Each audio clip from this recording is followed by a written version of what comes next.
Les nombres complexes. Il va s'agir d'apporter une réponse à la question résoudre x au carré égale moins 1. Cette équation n'a pas de solution dans l'ensemble des réels. Les mathématiciens ont donc dû inventer un nouvel ensemble de nombres. Et ils ont créé le nombre i tel que i carré égale moins 1.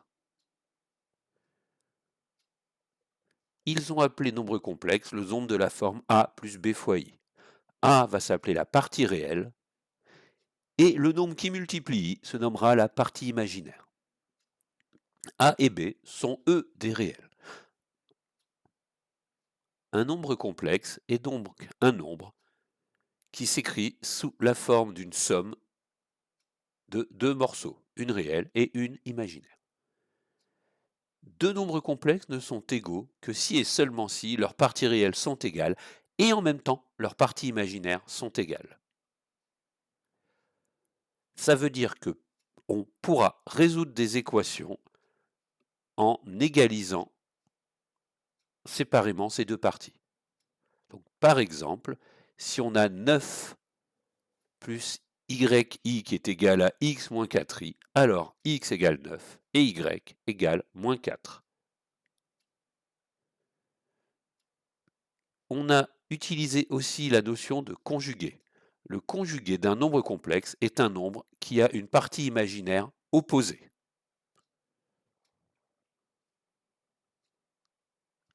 Dernière définition, le module. Le module d'un nombre complexe est défini comme la racine carrée de sa partie réelle au carré plus sa partie imaginaire au carré. Par exemple, pour le nombre 7 plus 2i, son module est égal à la racine de 7 au carré plus 2 au carré. Racine de 53 est la valeur exacte de ce module, on peut calculer sa valeur approchée.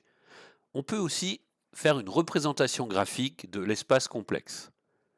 Un point M du plan a toujours son abscisse x, son ordonnée y.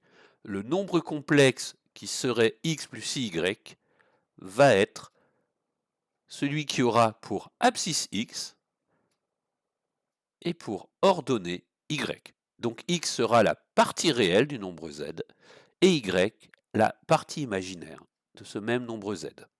Donc là, on a représenté le nombre 3 plus 2i.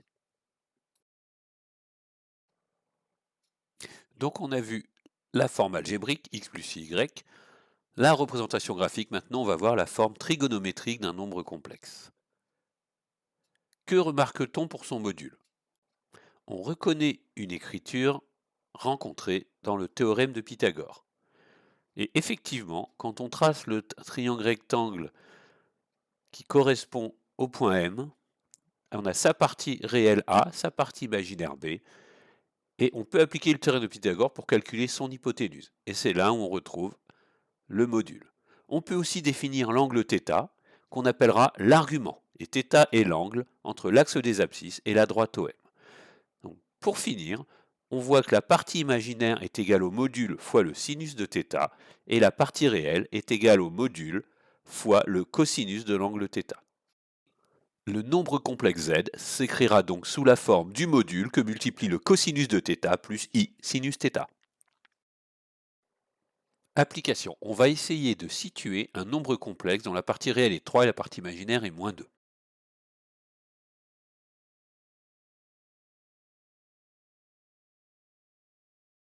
Donc on se met à abscisse 3 et là, on est quelque part sur cette droite perpendiculaire des abscisses.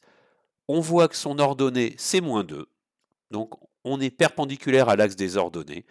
Donc le point se trouve dans le quart inférieur droit du repère considéré. Écrivons la fixe de ce nombre z. La partie réelle, on sait que c'est 3. La partie imaginaire, c'est moins 2. Donc on va écrire 3 moins 2 fois i.